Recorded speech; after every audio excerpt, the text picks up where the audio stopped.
구독과 좋아요는 무료입니다. 감사합니다. 평생을 바쳐 자식을 키운 어머니에게 돌아온 것은 외딴 산골 폐가의 칠흑 같은 어둠이었다. 자신의 피와 살을 나눈 5 자녀가 계획한 이 끔찍한 배신의 이야기. 당신이라면 어떤 선택을 했을까? 오늘 우리가 들려드릴 이 이야기는 가족의 의미에 대해 우리 모두에게 불편한 질문을 던진다. 윤정희 할머니는 평생을 희생하며 5 자녀를 키웠다. 한때는 강하고 따뜻한 어머니였지만 세월이 흐르면서 어깨는 굽고 손은 떨리기 시작했다. 건강도 점점 악화되고 있었다. 추운 겨울 아침, 정희 할머니는 방창가에 앉아 한옥 마당을 바라보았다. 문틈 사이로 찬바람이 스며들어 몸을 떨게 했다. 할머니는 낡은 모직쇼를 더 단단히 두르며 한숨을 쉬었다. 마지막으로 아이들을 본 지 몇 달이 지났다. 그때 초인종을 누르는 소리가 집 안에 울렸다. 밝은 목소리가 들려왔다. 힘겹게 자리에서 일어나 문을 열었다. 문 앞에는 이서연, 동네에서 자주 돕던 젊은 여성이 서 있었다. 그녀는 갓 구운 빵이 담긴 바구니를 들고 있었다. 아주머니, 먹을 것 좀 가져왔어요. 오늘 아침에 만든 거예요. 서연은 따뜻한 미소를 지었다. 정희 할머니는 희미한 미소를 지었다. 고맙구나, 서연아. 너는 항상 착하구나. 서연은 바구니를 식탁에 내려놓고 의자를 당겼다. 괜찮으세요?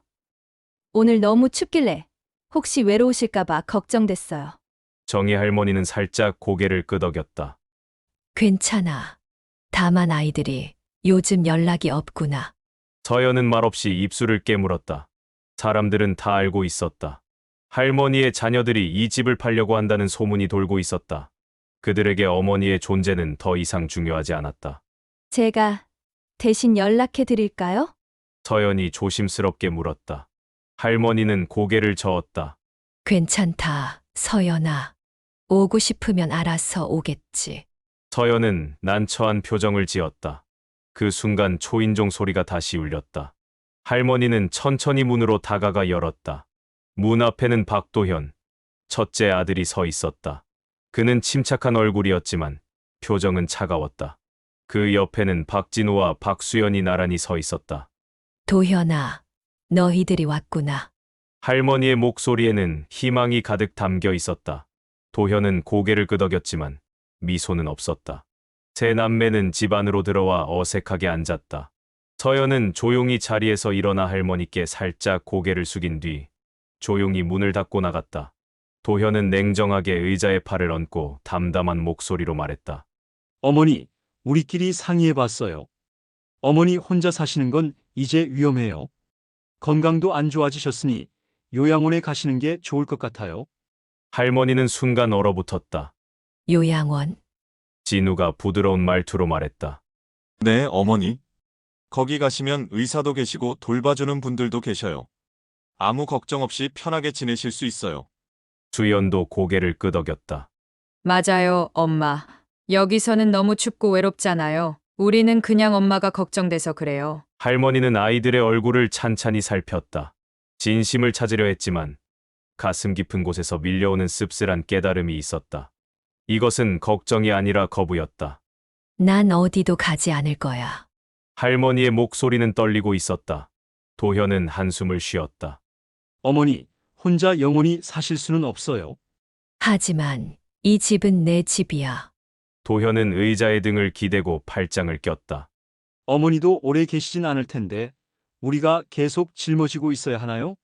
그 말은 칼날처럼 할머니의 가슴을 찔렀다. 평생을 희생하며 키운 아이들이 이제 자신을 짐으로 여긴다는 사실이 너무도 고통스러웠다. 내가 정말 너희들에게 짐이란 말이니?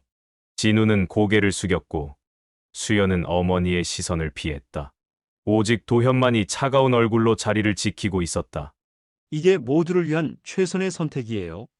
도현은 단호하게 결론을 내렸다. 그때 할머니는 방 한쪽에서 조용히 서 있던 막내 아들 박서준을 바라보았다. 서준아, 너는 어떻게 생각하니? 서준은 움찔하며 불안한 표정을 지었다. 나도 잘 모르겠어. 도현은 날카로운 시선으로 서준을 노려보았다. 그것은 침묵하라는 경고였다. 정희 할머니는 울컥 치밀어 오르는 눈물을 억지로 삼켰다. 그래, 너희들 마음은 이미 정해졌나? 아무도 대답하지 않았다. 할머니는 깊이 숨을 들이마셨다. 그렇다면 나도 내 결정을 내렸다. 나는 이 집을 떠나지 않을 거다. 도현이 벌떡 일어나며 차갑게 말했다. 어머니, 고집 부리지 마세요. 스스로 가시지 않으면 다른 방법을 쓸 수밖에 없습니다. 할머니는 눈앞에 서 있는 아들을 바라보았다. 한때는 가장 믿음직스럽고 가장 사랑했던 아이였다. 그런데 이제는 자신을 집에서 쫓아내고 있었다. 난 피곤하구나. 할머니는 조용히 말했다. 이제 돌아가거라. 도현은 인상을 찌푸리더니 진우와 수연을 손짓해 나가게 했다. 문을 나서기 직전 그는 마지막으로 뒤돌아보며 말했다. 어차피 머지않아 떠나실 겁니다. 문이 닫히고 집안은 정적에 휩싸였다. 할머니는 얼어붙은 채로 서 있었다. 눈물이 뺨을 타고 흘러내렸다. 한때 온기로 가득했던 집이 이제는 견딜 수 없을 만큼 차갑게 느껴졌다. 아이들이 떠난 후 집안은 더욱 적막해졌다. 할머니는 식탁에 멍하니 앉아 창밖을 바라보았다. 문틈 사이로 희미한 겨울 햇살이 스며들었지만 할머니의 마음속엔 어둠만이 남아 있었다. 구독과 좋아요는 무료입니다. 감사합니다. 그녀는 평생을 바쳐 자식들을 키웠다. 굶주림도 고된 노동도 견디며 오직 아이들만을 위해 살았다. 그런데 이제 그 아이들이 요양원으로 보내자고 말하고 있었다. 마치 오래된 물건을 정리하듯 자신을 귀찮은 짐 취급하고 있었다. 할머니는 주름진 손을 꼭 움켜쥐었다. 가슴이 미어졌다. 가장 믿었던 첫째 아들이 가장 가혹한 결정을 내렸다는 사실이 믿기지 않았다. 그때 문을 두드리는 소리가 들렸다. 이번에는 서연이 아니었다. 도현이 팔짱을 낀 채 문 앞에 서 있었다. 그 뒤로 진우와 수연도 서 있었다. 아무 말이 필요 없었다. 할머니는 이미 무슨 일인지 직감했다. 이제 가실 때입니다, 어머니. 도현이 단호하게 말했다. 할머니는 얼굴을 찌푸렸다. 어디로 가란 말이냐? 수연이 부드러운 미소를 지어 보였다. 어머니, 좋은 곳을 찾았어요. 서울 외곽에 있는 늘푸른 요양원이요. 환경도 조용하고 시설도 아주 좋아요. 진우가 고개를 끄덕였다. 거기 가시면 친구도 사귀고 간호사들이 돌봐줄 거예요. 이제 외롭지 않으실 거예요. 할머니는 커피잔을 내려놓으며 차가운 목소리로 물었다. 그러니까 너희는 이미 내 결정을 대신 내려버린 거구나. 도현은 귀찮다는 듯 한숨을 쉬었다. 어머니, 이제 그만하세요. 서류 절차도 다 끝났어요. 그냥 차에 타시기만 하면 됩니다. 할머니는 자리에서 일어나 아이들을 하나하나 바라보았다. 너희들 마음속에 나에 대한 사랑이 조금이라도 남아있기는 하니? 수연은 어머니의 시선을 피했다. 진우는 바닥을 바라보았다. 오직 도현만이 차가운 얼굴로 말했다. 어머니, 제발 좀 쉽게 가세요. 할머니는 그의 손을 거칠게 뿌리쳤다. 나는 어디도 가지 않는다. 그 누구도 이렇게 나이 많고 힘없는 노인이 이토록 단호할 줄은 몰랐다. 도현은 비웃듯 웃었다. 좋아요. 하지만 다른 방법이 있습니다. 그는 진우와 수연을 향해 고개를 끄덕였다. 두 사람은 곧바로 움직였다. 할머니의 양팔을 붙잡았다. 놓아라! 당장 놓아라! 할머니는 필사적으로 몸부림쳤다. 죄송해요, 어머니. 이 방법밖에 없어요. 진우는 괴로운 표정으로 말했다. 도현이 문을 열었다. 차가 이미 대기하고 있었다. 그만 저항하면 생각이 달라질 거예요. 수연이 말했다. 할머니는 절대로 믿을 수 없었다. 떨리는 손으로 문틀을 꽉 붙잡았다. 부탁이다. 이러지 말아라. 도현은 그녀의 말을 무시하고 거칠게 끌어냈다. 어머니, 잠시만 계시면 돼요. 곧 익숙해지실 거예요. 수연이 덧붙였지만 그녀조차 어머니의 눈을 똑바로 마주치지 못했다. 그들은 거칠게 할머니를 차 안에 밀어넣고 문을 쾅 닫았다. 할머니는 오열했다. 그러나 그녀의 눈물은 도현의 마음을 움직이지 못했다. 차는 빠르게 출발했다. 그녀가 평생을 살아온 집을 뒤로 한 채 1시간이 지났을 때 차가 멈췄다. 할머니는 조심스럽게 눈을 떴다. 그러나 눈앞에 펼쳐진 광경은 요양원이 아니었다. 사방이 울창한 산으로 둘러싸인 외딴 골짜기였다. 하늘조차 가려질 만큼 키 큰 나무들이 빽빽하게 들어서 있었다. 그 앞에는 낡고 허름한 집이 하나 서 있었다. 나무 벽은 벗겨지고 창문에는 곰팡이가 피어 있었다. 지붕은 금방이라도 무너질 것처럼 보였다. 도현이 차 문을 열고 할머니를 억지로 끌어내렸다. 여기가 어디냐? 이게 도대체 무슨 짓이냐? 할머니는 떨리는 목소리로 물었다. 도현은 냉소적으로 웃었다. 어머니가 요양원에 가기 싫다고 하셨죠? 그럼 여기가 더 좋은 곳이에요. 할머니는 그대로 얼어붙었다. 설마 나를 여기에 버리려는 거냐? 진우는 얼굴을 돌렸다. 수연은 고개를 숙였다. 도현만이 냉정하게 말했다. 아무도 귀찮게 하지 않을 거예요. 어머니도 우리도 말이죠.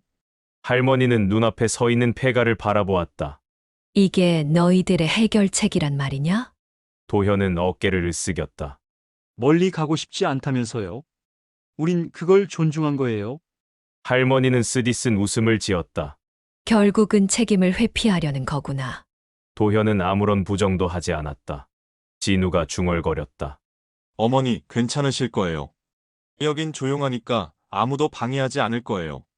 주연은 작은 가방을 건넸다. 여기 음식이 들어있어요. 필요한 게 있으면 전화하세요. 정희 할머니는 손을 떨며 가방을 받았다. 정말이냐? 내가 전화하면 와줄 거니? 아무도 대답하지 않았다. 마침내 도현이 진우와 수연의 등을 가볍게 두드렸다. 가자. 그들은 차를 향해 걸어갔다. 행복하게 살아라. 할머니는 슬픔에 젖은 목소리로 말했다. 그러나 누구도 뒤돌아보지 않았다. 차는 빠르게 출발했고 할머니는 버려진 산골 한가운데 홀로 남겨졌다. 할머니는 주변을 둘러보았다. 산길 사이로 거센 바람이 불어와 스산한 정막이 감돌았다. 문을 열자 곰팡이 냄새가 코를 찔렀다. 할머니는 거칠게 기침을 했다. 집 안은 텅 비어 있었다. 오래된 낡은 침대, 다리가 부러진 식탁, 여기저기 흩어진 잡동사니들 뿐이었다. 할머니는 힘없이 바닥에 주저앉았다. 끝내 자신이 낳아 기른 자식들에게 버려지고 말았다. 눈물이 주르르 흘러내렸다. 그러나 이 황량한 산골 속에서는 그 누구도 그녀의 울음을 들을 수 없었다. 구독과 좋아요는 무료입니다. 감사합니다. 할머니는 낡고 삐걱거리는 침대에 앉아 먼지 낀 창문을 멍하니 바라보았다. 밖에서는 바람이 나뭇가지 사이로 울부짖듯이 불어왔다. 그 소리는 마치 할머니의 가슴속 깊은 슬픔을 대변하는 듯했다. 자식들에게 버려진 지 사흘째 되는 날이었다. 이 썩어가는 낡은 목조 가옥은 사람이 살 곳이 아니었다. 나무 벽은 썩어가고 있었고 천장에는 커다란 구멍이 나 있었다. 비가 오면 틈 사이로 빗물이 흘러들어 차가운 바닥을 적셨다. 식사는 딱딱하게 굳은 빵 조각과 수연이 남겨둔 통조림 몇 개뿐이었다. 그러나 이제 남은 음식도 거의 바닥나고 있었다. 할머니는 떨리는 몸을 이끌고 방 한쪽에 있는 작은 찬장으로 다가갔다. 혹시라도 먹을 것이 남아있지 않을까 하는 희망으로 문을 열었다. 그러나 그 안에는 거미줄이 쳐진 오래된 쓰레기뿐이었다. 할머니의 배에서 꼬르륵 소리가 났다. 남은 마지막 빵 조각을 손에 들고 조금씩 씹었다. 너무 딱딱해서 목구멍에 걸렸다. 남아있던 물을 한 모금 삼켰지만 이제 그것도 거의 다 떨어져 가고 있었다. 몸이 점점 약해지고 있었다. 처음으로 죽음이 가까이 다가왔다는 느낌이 들었다. 그날 오후 하늘이 어두워지더니 비가 내리기 시작했다. 굵은 빗방울이 망가진 지붕을 세차게 두드렸다. 비는 천장 틈으로 스며들어 바닥을 서서히 적시었다. 할머니는 침대 한 구석에서 몸을 웅크렸다. 낡은 모직 쇼를 단단히 감싸 안았지만 뼛속까지 스며드는 냉기를 막을 수는 없었다. 밖에서는 벌레들의 소리가 들렸다. 멀리서 들려오는 떠돌이, 개들의 울음소리가 산골을 가득 채웠다. 할머니는 눈을 감고 잠들고 싶었다. 그러나 잠은 오지 않았다. 대신 오래된 기억들이 떠올랐다. 과거 마을의 집에는 언제나 아이들의 웃음소리가 가득했다. 어린 시절의 도현이 떠올랐다. 그는 시장에 갈 때마다 꼭 따라 나섰고 항상 손을 꼭 붙잡고 물었다. 엄마, 난 언제까지나 엄마랑 함께 있을 거지? 할머니는 부드럽게 웃으며 그의 머리를 쓰다듬어 주었다. 그럼 우리 아들 그러나 이제 그 도현이 가장 먼저 어머니를 내쫓았다. 첫째 딸 지혜도 떠올랐다. 어릴 적에는 요리를 할 때마다 곁에 찰싹 붙어 있었다. 잠자기 전에는 항상 꼭 끌어안고 속삭였다. 엄마, 난 세상에서 엄마를 제일 사랑해. 그러나 이제 지혜는 도현과 함께 어머니의 집을 빼앗아 갔다. 진우, 수연, 서준도 떠올랐다. 그러나 그들도 결국 어머니를 버리고 떠났다. 눈물이 흘러내렸다. 다음 날 아침, 할머니는 등에 심한 통증을 느끼며 깨어났다. 너무나 딱딱한 낡은 침대는 편히 잠들 수 없게 만들었다. 창밖을 바라보았다. 희미한 아침 햇살이 나뭇가지 사이로 스며들었지만 그 빛은 그녀를 따뜻하게 해주지 못했다. 할머니는 물이 필요했다. 남아있는 힘을 다해 천천히 일어나 몸을 가볍게 감싸는 얇은 스웨터를 걸쳤다. 그리고 밖으로 나섰다. 밤새 내린 비로 땅이 미끄러웠다. 할머니는 조심스럽게 발을 내디디며 물을 찾기 위해 산길을 따라 걸어갔다. 멀리서 작은 개울이 졸졸 흐르는 모습이 보였다. 할머니는 숨을 쉬며 다리를 이끌며 한 걸음 앞으로 나아갔다. 결국 개울에 도착했다. 몸을 숙이고 떨리는 손으로 물을 떠서 마셨다. 차가운 물이 메마른 목을 적셔주었지만 가져갈 용기가 없었다. 할머니는 주변을 둘러보며 쓸만한 물건을 찾았다. 그러나 보이는 것이라곤 바위와 부러진 나뭇가지뿐이었다. 할머니는 한숨을 내쉬고 다시 폐가로 돌아가기 위해 발걸음을 옮겼다. 그날 오후, 방 한구석에 웅크리고 앉아있던 할머니는 익숙한 소리를 들었다. 자동차 소리였다. 할머니는 순간 몸을 움찔하며 심장이 빠르게 뛰었다. 설마 아이들이 돌아온 걸까? 낡은 나무 문이 덜컥거렸다. 할머니는 떨리는 손으로 문고리를 잡았다. 천천히 문을 열었다. 도현이 아니었다. 진우도 아니었다. 수연도 아니었다. 그곳에 서 있던 사람은 막내 아들 서준이었다. 막내 아들은 어색한 자세로 서 있었다. 그의 눈엔 망설임과 후회가 가득 담겨 있었다. 서준아, 할머니는 목이 메었다. 서준은 어머니를 바라보았다. 그리고 폐허가 된 집 안을 둘러보았다. 그는 침을 삼키며 간신히 목소리를 냈다. 어머니 괜찮으세요? 할머니는 그를 바라보았다. 반가워해야 할지 슬퍼해야 할지 몰랐다. 이미 답을 알고 있지 않니? 서준은 고개를 숙였다. 죄송해요. 할머니는 가만히 아들을 바라보았다. 진심으로 미안한 마음이 드니? 서준은 주먹을 꽉 쥐었다. 어머니 저는 원하지 않았어요. 하지만 도현 형이 넌 아무 말 없이 그들이 나를 버리는 걸 지켜봤지. 그런데 이제 와서 무슨 이유로 온 거냐? 서준은 입술을 깨물었다. 그냥 어머니가 괜찮은지 보고 싶었어요. 할머니는 쓴 웃음을 지었다. 그 웃음 속에는 깊은 상처가 서려 있었다. 내가 죽어 있으면 마음이 편했겠지. 서준은 격하게 고개를 저었다. 아니에요. 제발 그런 말씀은 하지 마세요. 할머니의 목소리는 차가워졌다. 정말 나를 걱정했다 했다면 애초에 이런 일이 벌어지지 않도록 했어야지. 서준은 아무 말도 하지 못했다. 그저 조용히 서 있을 뿐이었다. 마침내 그는 깊은 한숨을 내쉬었다. 어머니 전 도현 형을 막을 수 없어요. 하지만 노력해 볼게요. 어떻게든 도와드릴 방법을 찾아볼게요. 할머니는 그를 바라보았다. 무거운 마음으로 생각했다. 그는 정말 도와주려는 걸까?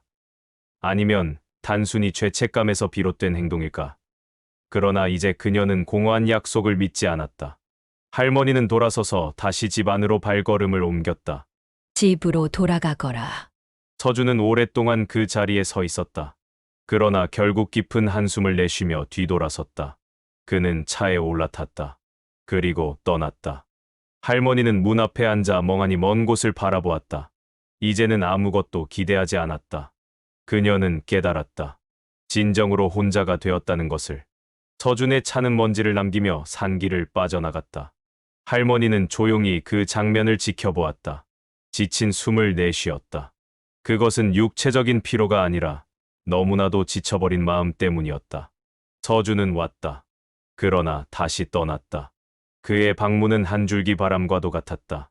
조금도 그녀의 고통을 위로하지 못한 채 할머니는 씁쓸한 미소를 지었다.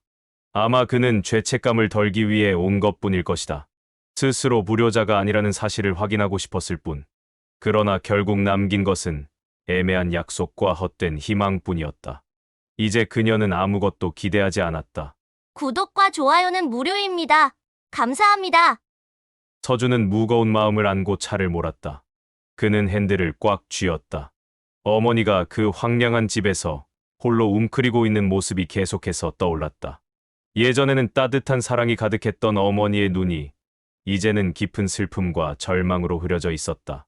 그는 한 번도 이런 죄책감을 느낀 적이 없었다. 그는 계획을 주도한 사람이 아니었다. 그러나 침묵했다. 도현에게 모든 것을 맡겼다. 그리고 진우와 수연 같은 이기적인 사람들에게 어머니의 운명을 결정하도록 내버려 두었다. 그는 한 번도 나서지 않았다. 어머니 편에 서지도 않았다. 그는 비겁자였다. 집에 도착했을 때 서준은 시동을 끄고도 내리지 않았다. 어둠 속에서 한동안 멍하니 앉아 있었다. 그때 주머니 속 휴대전화가 진동했다. 그는 화면을 확인했다. 도현, 형. 서준은 얼굴을 찌푸렸다. 잠시 망설이다가 전화를 받았다. 뭐야? 그의 목소리는 건조했다. 내가 뭘 했는지 알고 싶어서. 도현의 목소리는 날카로웠다. 서준은 이를 악물었다. 난 아무것도 안 했어. 그럼 그 노인네를 왜 찾아갔냐? 서준은 입술을 깨물었다. 어머니는 아직도 우리 어머니야. 도현은 비웃음을 터뜨렸다. 그냥 늙은 여자일 뿐이야. 이제 우리한테 필요 없어. 이제 신경 쓸 이유도 없다. 넌 그걸 알고 있을 줄 알았는데. 그분이 우릴 낳아주셨잖아요. 서준이 소리쳤다. 그러나 도현의 목소리는 차가웠다. 그 고집이 계속되면 모든 게 엉망이 될 수도 있어. 이미 경고했어. 쓸데없는 짓 하지 마. 서준은 주먹을 꽉 쥐었다. 대체 어머니가 뭘 할 수 있다고 생각하는 거야? 잠시 정적이 흘렀다. 그러다 도현이 낮게 웃었다. 어머니는 아무것도 못해. 왜냐하면 이제 아무도 없으니까. 서준의 가슴이 죄어왔다. 그는 아무 말 없이 전화를 끊었다. 다음 날 아침, 서준은 몹시 피곤한 상태로 깨어났다. 밤새 제대로 잠들지 못했다. 어머니의 모습이 계속 떠올랐다. 그는 무작정 밖으로 나왔다. 아무 목적 없이 길을 걸었다. 어디로 가야 할지, 무엇을 해야 할지 알지 못했다. 그러다 문득 발걸음을 멈췄다. 그가 자주 찾던 작은 카페 앞이었다. 그는 문을 열고 들어가 블랙커피를 주문했다. 구석자리에 앉았다. 얼마 지나지 않아 익숙한 목소리가 그의 귓가에 들렸다. 서준 씨, 그는 고개를 들었다. 이서연이었다. 어머니의 이웃 서연은 의자를 당겨 앉으며 날카로운 시선으로 그를 바라보았다. 어젯밤 당신 차가 산골, 그 집 앞에 있는 걸 봤어요. 서준은 바로 대답하지 않았다. 그는 커피잔을 바라보며 멍하니 젓가락질을 했다. 서연이 다시 입을 열었다. 어머니를 보러 갔어요? 서준은 고개를 끄덕였지만 아무 말도 하지 않았다. 서연은 깊은 한숨을 쉬었다. 어머니, 괜찮으세요? 서준은 그녀를 바라보았다. 그의 눈동자 속에는 갈등이 소용돌이쳤다. 당신이 보기엔 어떨 것 같아요? 서연은 입술을 꾹 다물었다. 괜찮지 않다는 거. 당신도 알고 있잖아요. 양심이 조금이라도 남아있다면 이대로 두지 않을 거예요. 서준은 쓰게 웃었다. 내가 뭘 할 수 있다고 생각해요. 어머니를 데려오세요. 서연은 단호하게 말했다. 서준은 고개를 저었다. 그렇게 간단한 문제가 아니야. 내가 그렇게 하면 도현 형이 가만히 있지 않을 거라고. 서연은 눈썹을 살짝 치켜 올렸다. 그러니까 당신은 죄책감보다 도연이 더 무섭다는 거네요. 서준은 아무 말도 하지 못했다. 서연은 천천히 자리에서 일어섰다. 당신은 외면할 수 있어요. 하지만 난 못해요. 서연이 등을 돌리고 걸어 나갔다. 서준은 그녀를 바라보았다. 가슴 속에서 무언가가 타오르는 느낌이 들었다. 그녀가 옳았다. 그는 더 이상 비겁하게 침묵할 수 없었다.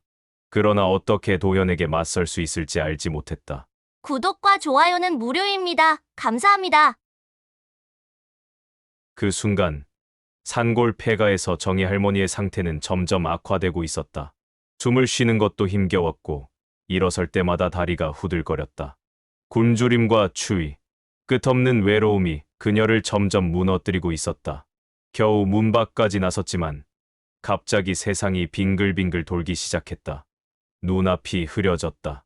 그녀는 그대로 차가운 땅바닥에 쓰러졌다. 모든 것이 어둠 속으로 빨려 들어갔다. 이대로 다시 눈을 뜰 수 있을까? 해가 저물며 마지막 황금빛 햇살이 나무들 사이로 사라졌다. 차가운 바람이 산골을 휘감으며 낡은 집의 틈새로 스며들었다. 할머니는 바닥에 쓰러진 채로 미약한 숨을 내쉬고 있었다. 얼마나 오랫동안 이렇게 있었을까? 1시간, 2시간, 아니면 하루 종일. 그녀는 알 수 없었다. 배고픔과 추위가 서서히 몸을 갉아먹고 있었다. 떨리는 손으로 축축한 흙을 움켜쥐며 간신히 몸을 일으키려 했지만 몸이 말을 듣지 않았다. 그녀는 조용히 눈을 감았다. 이제 끝이구나. 도시에서 서주는 아파트에 앉아 있었다. 손에는 위스키 잔이 들려 있었지만 마실 수 없었다. 황량한 폐가에서 웅크리고 있던 어머니의 모습이 계속 머릿속을 맴돌았다. 고통과 절망이 가득한 눈동자. 잊을 수 없었다. 그때 휴대전화가 울렸다. 도현에게서 온 문자였다. 쓸데없는 짓 하지 마. 이미 끝난 일이야. 서주는 휴대전화를 탁자에 내던졌다. 끝났다고?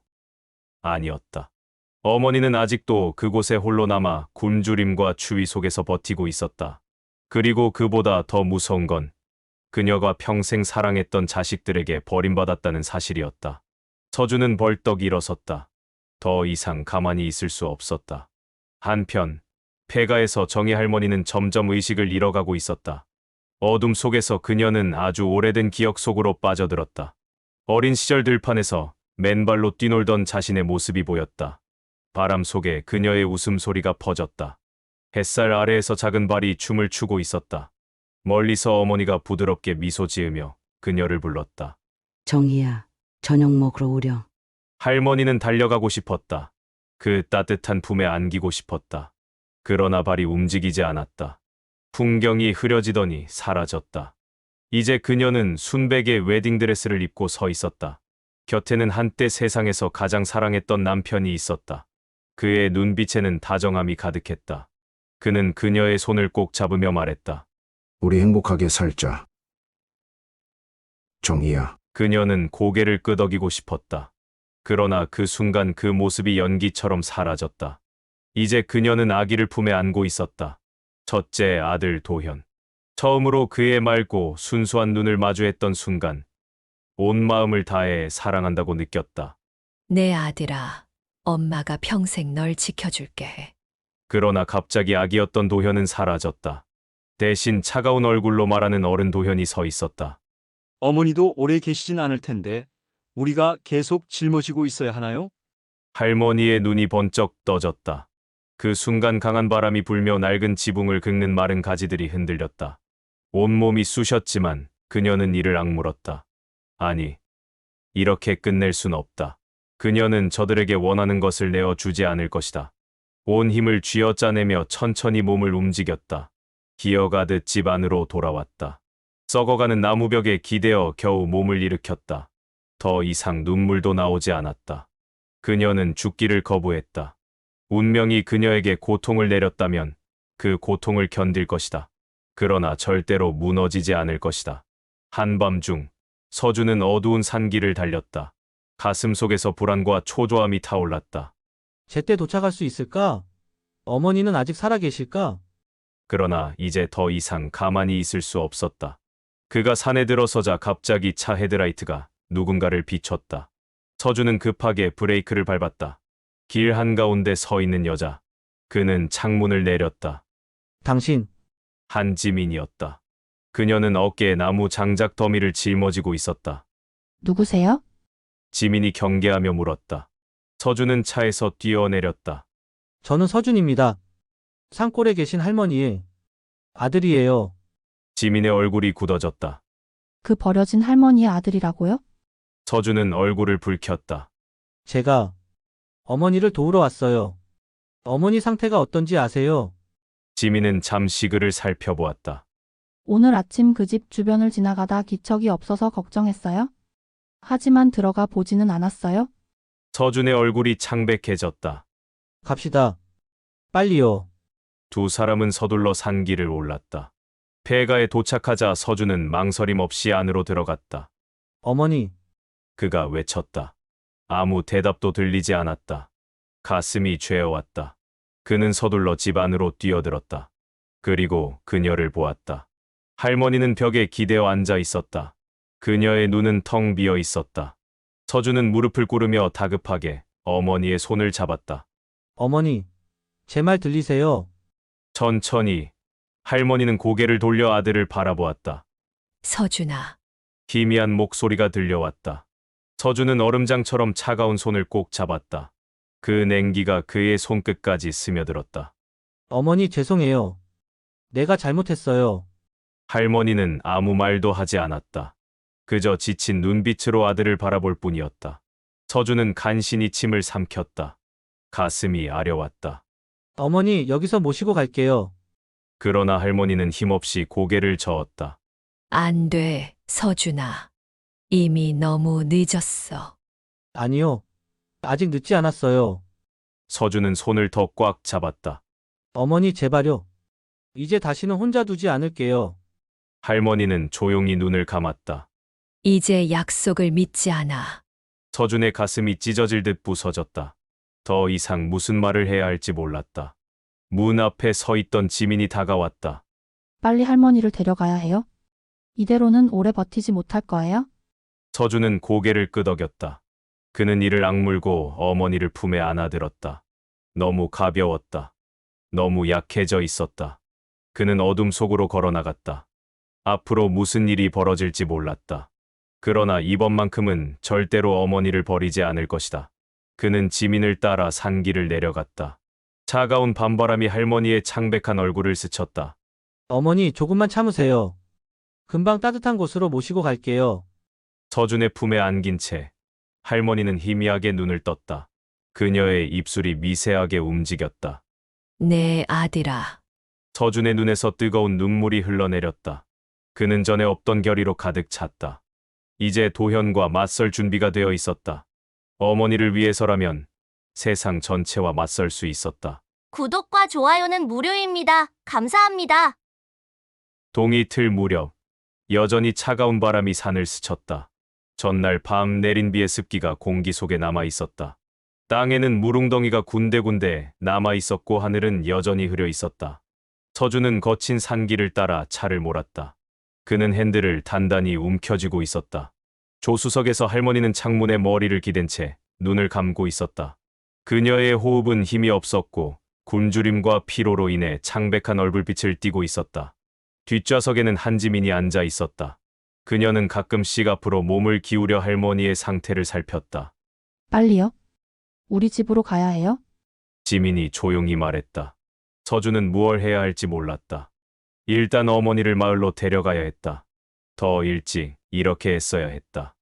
너무 오랫동안 침묵했다. 마음을 다잡으려 했지만 심장은 더 빨리 가라고 재촉했다. 마을에 도착하자 지민이 길을 안내했다. 그녀는 마을 가장자리에 위치한 따뜻한 집에서 아버지 한정석과 함께 살고 있었다. 차가 멈추자 정석이 현관문을 열고 나왔다. 그는 엄격한 얼굴을 하고 있었지만 눈빛만큼은 따뜻했다. 아버지, 도와주세요.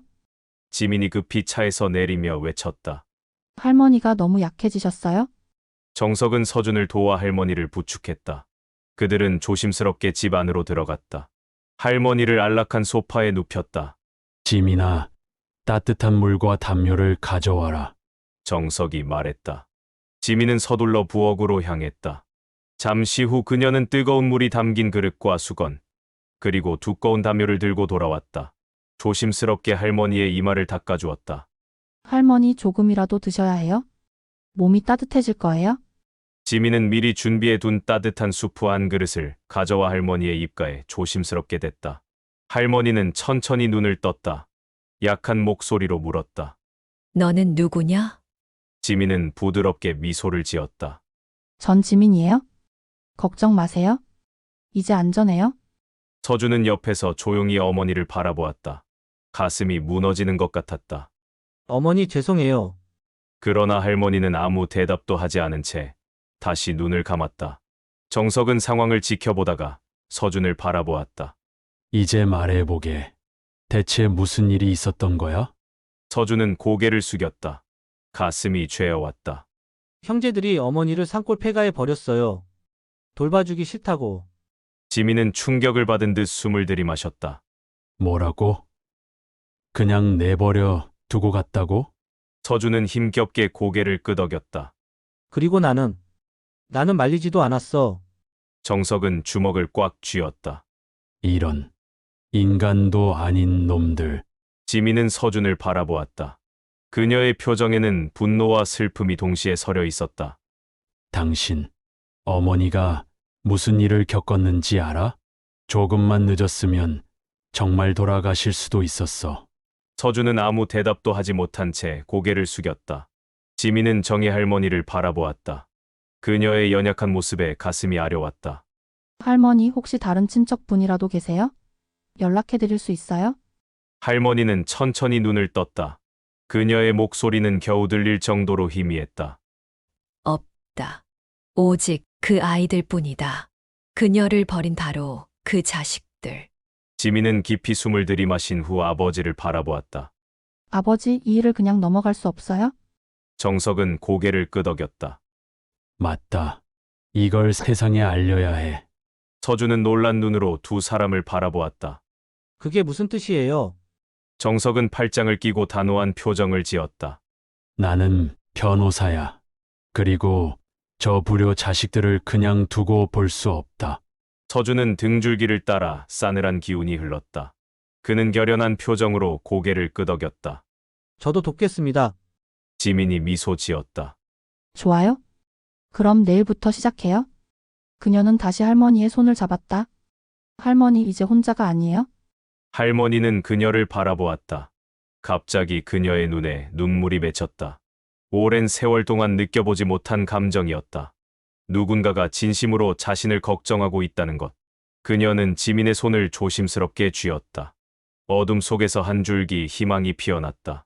이제 그녀는 버려지지 않았다. 긴 밤이 지나고 아침이 찾아왔다. 마을의 하늘은 오랜만에 맑게 개었다. 부드러운 햇살이 지민의 창문을 통해 따뜻한 온기를 전했다. 정희 할머니는 한결 회복된 기분이었다. 며칠 만에 가슴 한편이 조금은 평온해졌다. 그러나 아직 악몽은 끝나지 않았다. 식탁 너머에서 정석은 노인 학대 및 유기 관련 법률을 검토하고 있었다. 그는 서류를 내려놓고 서준을 똑바로 바라보았다. 법정에서 증언할 준비가 되었나? 서준은 주먹을 꽉 쥐었다. 소송을 걸겠다는 말씀이세요? 정석은 고개를 끄덕였다. 내 형제들이 한 짓은 단순한 폐륜이 아니라 법적으로도 범죄다. 한국 법률에 따르면 부모를 부양할 의무를 저버리고 학대한 행위는 처벌받을 수 있다. 서준은 입술을 깨물었다. 이 순간이 올 거라는 걸 알고 있었지만 직접 듣고 나니 더욱 현실적으로 다가왔다. 도현이 가만히 있지 않을 거라는 걸 알고 있었다. 하지만 이제 그는 어머니의 고통을 더 이상 외면할 수 없었다. 그는 단호하게 고개를 끄덕였다. 하겠습니다. 지민이 만족스럽게 미소를 지었다. 좋아요? 그럼 바로 시작하죠. 그날 오후 정석은 마을 시장 최상혁을 찾아갔다. 시장은 마을에서 존경받는 인물이었다. 모든 이야기를 들은 그는 책상을 강하게 내리쳤다. 자기 어머니한테 그런 짓을 했다고? 이건 마을 전체의 수치야. 정석은 고개를 끄덕였다. 이 일을 공론화해야 합니다. 시장은 자리에서 일어나 결연한 표정을 지었다. 언론에 알리겠습니다. 우리 마을 사람들이 이 사실을 모두 알아야 합니다. 한편 할머니가 있는 방에서 지민은 조심스럽게 그녀의 머리카락을 빗어주고 있었다. 서준은 조용히 문가에 서서 그 모습을 지켜보았다. 할머니 이제 괜찮으세요? 지민이 부드럽게 물었다. 할머니는 미소를 지었다. 비록 희미했지만 며칠 전보다는 생기가 돌았다. 내가 천사구나, 지민아. 지민은 웃음을 터뜨렸다. 아니에요. 그냥 해야 할 일을 했을 뿐이에요. 할머니는 문가에 서 있는 서준을 바라보았다. 그의 눈에 담긴 후회와 결의를 볼 수 있었다. 그녀는 한숨을 내쉬었다. 서준아, 이리 오너라. 서준은 조심스럽게 다가갔다. 어머니 앞에 무릎을 꿇었다. 어머니, 할머니는 천천히 손을 뻗어 그의 머리를 쓰다듬었다. 내 아들아, 너는 돌아왔구나. 서준의 눈에 눈물이 고였다. 어머니, 절대로 다시는 어머니를 떠나지 않을게요. 제가 꼭 지킬게요. 할머니는 고개를 끄덕였다. 아직 완전히 믿지는 않았지만 그의 진심은 느낄 수 있었다. 정석이 시장과의 면담을 마치고 돌아왔다. 그의 표정은 단호했다. 모든 준비가 끝났습니다. 내일 아침 모든 언론에 이 소식이 알려질 겁니다. 서준은 깊이 숨을 들이쉬었다. 이제 돌이킬 수 없는 강을 건너고 있었다. 도현과 다른 형제들은 언론의 맹공격을 받게 될 것이다. 그러나 더 이상 그들을 보호할 수 없었다. 그들이 한 짓은 용서받을 수 없었다. 알겠습니다. 저도 모든 증언을 할 준비가 됐습니다. 정석은 고개를 끄덕였다. 그래. 이제 세상이 이들의 죄를 알게 될 거야. 그날 저녁 모든 준비가 끝났다. 마을 뉴스 사이트에 충격적인 기사가 올라왔다. 자식들에게 버려진 어머니 윤정희 할머니의 가슴 아픈 이야기. 기사에는 도현과 형제들이 집을 팔아버리려 했던 계획과 결국 어머니를 산골 폐가에 버린 잔인한 행위가 적나라하게 폭로되었다. 불효 자식들의 이름이 모두 공개되었다. 몇 시간 만에 마을은 발칵 뒤집혔다. 길거리, 가게, 식당, 어디에서나 사람들은 분노에 찬 이야기를 했다. 도현은 인간도 아니야. 지혜와 수연도 똑같아. 어떻게 자기 어머니를 버릴 수 있어? 꼭 처벌받아야 해. 강한 여론이 형성되면서 경찰도 즉시 움직였다. 도현, 진우, 수연, 지혜에게 공식 소환장이 전달되었다. 이제 정의가 움직이기 시작했다.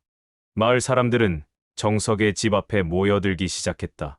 그들은 할머니에게 위로와 지지를 보내기 위해 음식과 선물을 들고 왔다.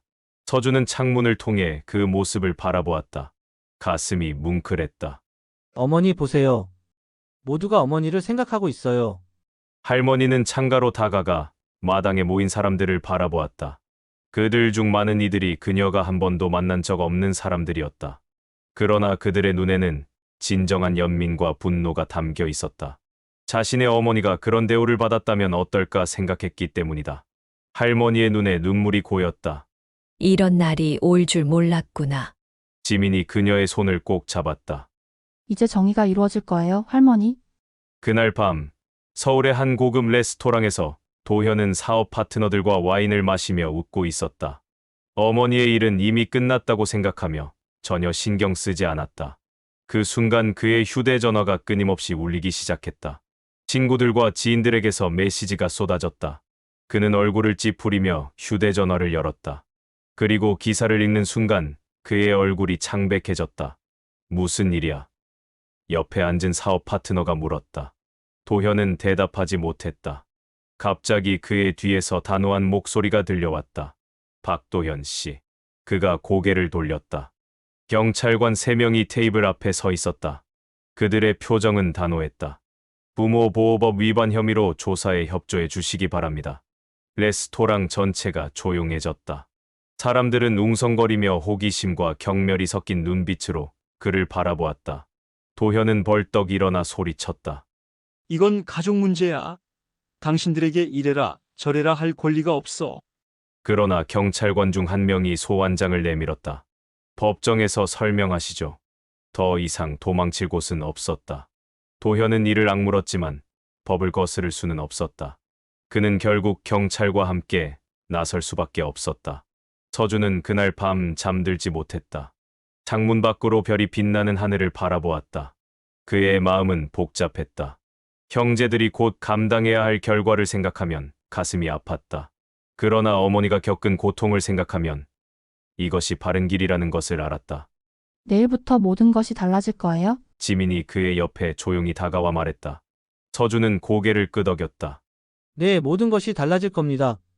어둠 속에서 정의를 향한 첫걸음이 내디뎌졌다. 다음 날 아침, 마을 전체가 들끓고 있었다. 윤정희 할머니의 이야기는 단지 마을의 소식이 아니라 전국적인 뉴스로 확산되었다.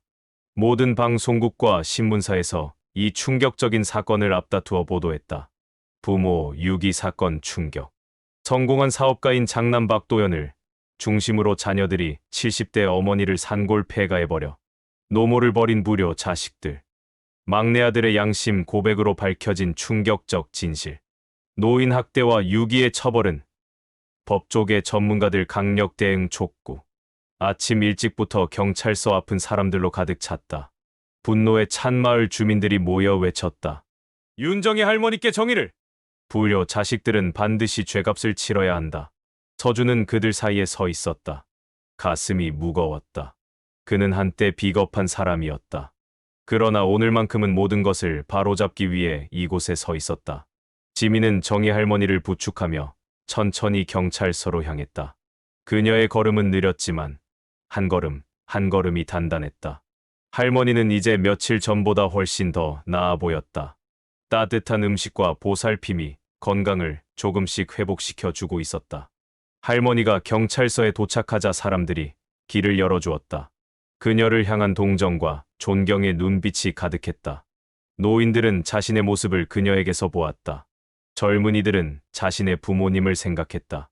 할머니, 힘내세요. 우리가 함께 있어요. 경찰서 안으로 들어가자 한정석이 그들을 맞았다. 그는 정장을 차려입고 서류 가방을 손에 들고 있었다. 모든 준비가 됐습니다. 도현과 다른 형제들이 곧 도착할 겁니다. 서준은 떨리는 손으로 넥타이를 매만졌다. 그는 얼마 전까지 형제들과 함께 있었다. 하지만 이제는 그들에게 맞서는 위치에 있었다. 이것이 옳은 일이라는 걸 알면서도 가슴은 무거웠다. 잠시 후 경찰 차량이 도착했다. 문이 열리고 도현이 내렸다. 그의 얼굴은 분노와 당혹감으로 일그러져 있었다. 뒤이어 진우, 수연, 지혜도 각각 도착했다. 그들은 수갑을 차진 않았지만 경찰의 호위를 받으며 건물로 들어갔다. 도현은 서준을 발견하고 증오에 찬 눈빛을 보냈다. 배신자. 서준은 그 눈빛을 피하지 않고 똑바로 마주했다. 형, 나는 어머니 편에 선 것뿐이야. 도현은 경멸의 웃음을 지었다. 그래. 너도 결국 우리 5형제 중 하나잖아. 내가 다른 척해도 소용없어. 정희 할머니는 수갑을 찬 채 호송되는 자식들을 바라보았다. 그러나 눈물을 흘리지 않았다. 그저 도현을 바라보며 낮지만 단호한 목소리로 말했다. 나는 한때 내가 내 자랑이라고 생각했다. 도현아. 하지만 오늘 내가 틀렸다는 걸 깨달았다. 도현은 고개를 숙였다. 어머니의 시선을 마주할 용기가 없었다. 진우와 수연은 오열하며 용서를 구했다. 어머니, 저희가 잘못했어요. 용서해 주세요. 그러나 이번에는 아무도 그들을 감싸 주지 않았다. 조사실에서 경찰은 각 형제들을 따로 신문했다. 서준은 모든 진실을 털어놓았다. 어머니를 산골 폐가에 버리기로 한 계획, 그 과정, 그리고 자신의 비겁함까지. 저는 제가 용기를 내서 막았어야 했는데 그러지 못했습니다. 그 점은 제가 평생 후회할 겁니다. 조사관은 고개를 끄덕였다. 하지만 결국 어머니를 구하러 가셨군요. 서준은 입술을 깨물었다. 너무 늦게 깨달았습니다. 한편 도현의 조사실에서는 전혀 다른 분위기가 흐르고 있었다. 이건 가족 내부의 일입니다. 우리는 어머니를 더 나은 곳으로 모시려고 했을 뿐이에요. 도현은 태연하게 말했다. 조사관은 차가운 표정으로 물었다. 더 나은 곳이 산골 폐가인가요? 음식도 물도 난방도 없는 곳이. 도현은 말문이 막혔다. 어머니는 거기서 며칠 동안이나 방치되었고 건강이 심각하게 악화되었습니다. 의료 전문가의 진단에 따르면 하루만 더 늦었다면 목숨을 잃을 수도 있었던 상황이었어요. 도현의 얼굴이 창백해졌다. 그는 이제야 자신이 한 일의 심각성을 실감하기 시작했다. 수연과 진우는 눈물을 흘리며 자신들은 도현의 지시를 따랐을 뿐이라고 변명했다. 그러나 경찰은 냉정했다. 법적으로 부모에 대한 유기와 학대는 지시를 따랐다는 변명이 통하지 않습니다. 모두 각자의 책임이 있어요. 지혜는 울부짖었다. 저희는 그냥 어머니가 요양원에 가셨으면 했어요. 그런데 도현 오빠가. 조사관은 고개를 저었다. 그렇다면 왜 직접 요양원으로 모시지 않았나요? 왜 산골 폐가였죠? 지혜는 대답하지 못했다. 조사가 끝난 후 법원에서 예비 심리가 진행되었다. 정석은 윤정희 할머니의 변호를 맡았고 형제들은 각자의 변호사를 선임했다. 판사는 엄숙한 표정으로 말했다. 이번 사건은 단순한 가족 문제가 아닌 심각한 노인 학대 및 유기 사건으로 다뤄질 것입니다. 다음 주 수요일 본 심리를 열겠습니다. 서준은 어머니를 부축하며 법원을 나왔다. 밖에는 더 많은 기자들이 기다리고 있었다. 카메라 플래시가 눈부시게 터졌다. 서준 씨, 형제들에 맞서 어머니 편에 선 심정이 어떠신가요? 할머니, 자식들에게 버림받은 느낌이 어땠나요? 정석이 앞으로 나서서 기자들을 제지했다. 윤정희 할머니는 지금 건강이 좋지 않습니다. 모든 질문은 법정에서 답변될 것입니다. 부디 그녀가 회복할 수 있도록 시간을 주십시오. 그들은 서둘러 차를 타고 지민의 집으로 돌아갔다. 할머니는 지친 모습이었지만 눈빛만큼은 단단했다. 괜찮으세요, 어머니? 서준이 걱정스럽게 물었다. 할머니는 희미하게 미소 지었다. 괜찮다, 서준아. 이제 진실이 밝혀지는 것 같구나. 한 주가 빠르게 지나갔다. 그동안 윤정희 할머니의 이야기는 전국적인 관심사가 되었다. 수많은 방송과 신문에서 노인 학대와 효도의 의미에 대해 논의했다. 사회적으로 큰 파장을 일으키고 있었다. 도현의 회사는 위기를 맞았다. 주주들이 그의 사임을 요구했고 사업 파트너들은 계약을 취소하기 시작했다. 아무도 노모를 버린 사업가와 함께하고 싶어 하지 않았다. 진우와 수연도 마찬가지였다. 직장에서 눈치를 보며 메일을 보내야 했다. 지혜는 이미 회사에서 해고되었다. 드디어 법정일이 왔다. 법원은 사람들로 가득 찼다.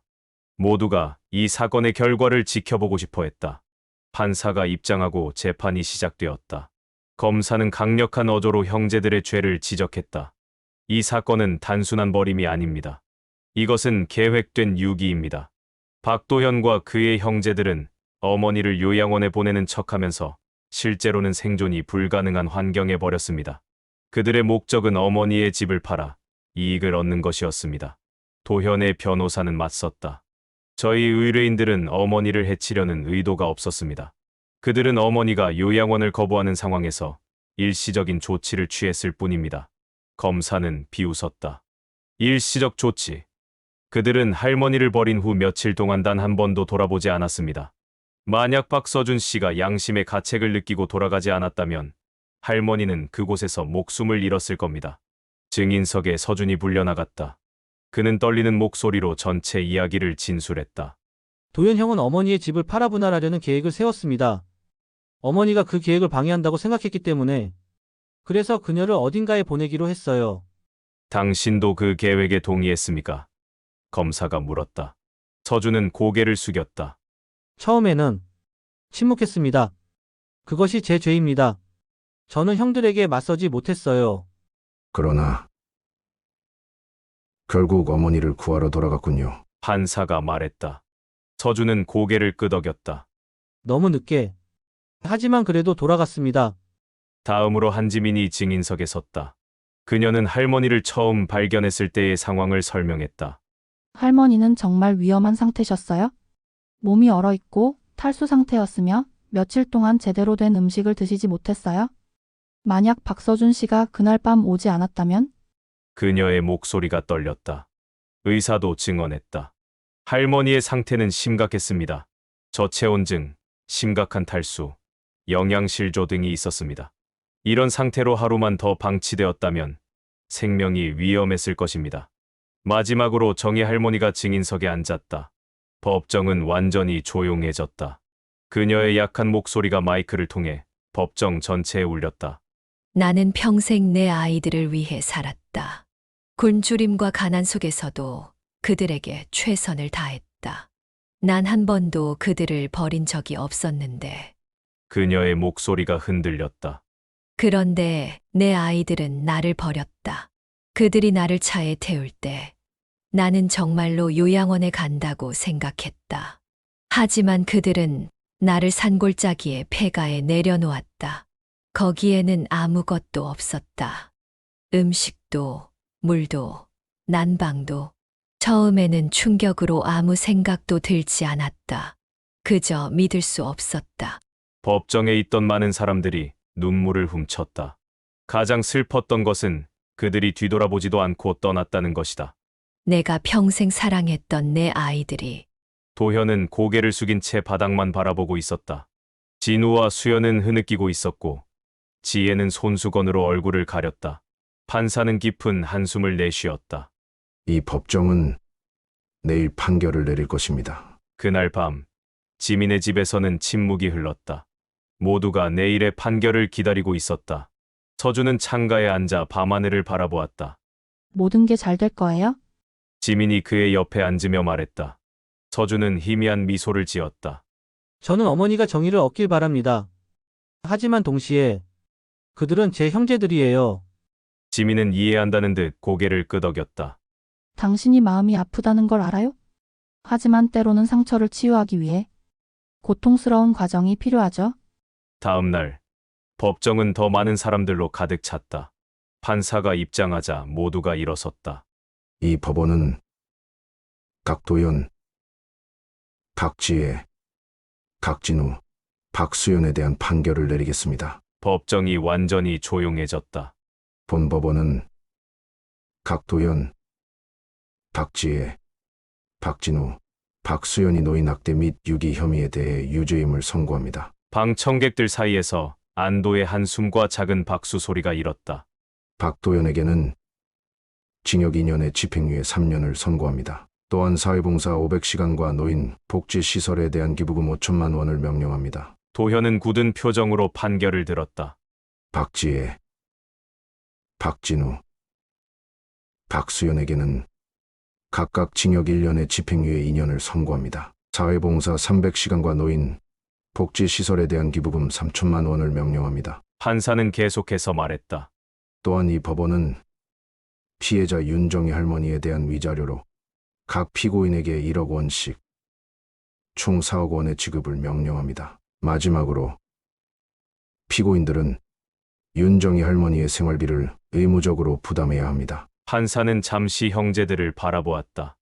이 법원은 가족 간의 화해와 용서를 장려합니다. 그러나 여러분의 행동은 단순한 가족 문제를 넘어 심각한 범죄 행위였습니다. 부모를 공경하고 돌보는 것은 우리 사회의 기본 가치입니다. 여러분은 그 가치를 저버렸습니다. 판사는 마지막으로 망치를 내리쳤다.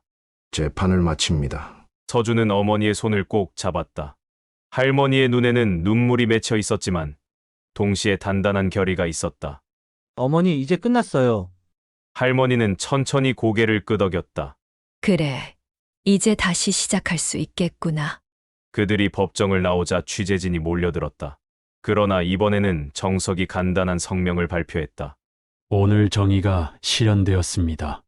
윤정희 할머니는 이제 평화롭게 지낼 수 있길 바랍니다. 더 이상의 질문은 받지 않겠습니다. 그들은 차를 타고 지민의 집으로 돌아갔다. 길을 따라 많은 사람들이 손을 흔들며 할머니에게 지지를 보냈다. 어느 노인은 꽃다발을 건네주기도 했다. 집에 도착하자 할머니는 지쳐 보였지만 그녀의 눈빛은 오랜만에 평화로워 보였다. 서준은 그녀의 방으로 안내했다. 어머니, 조금 쉬세요. 나중에 저녁 먹을 때 깨워드릴게요.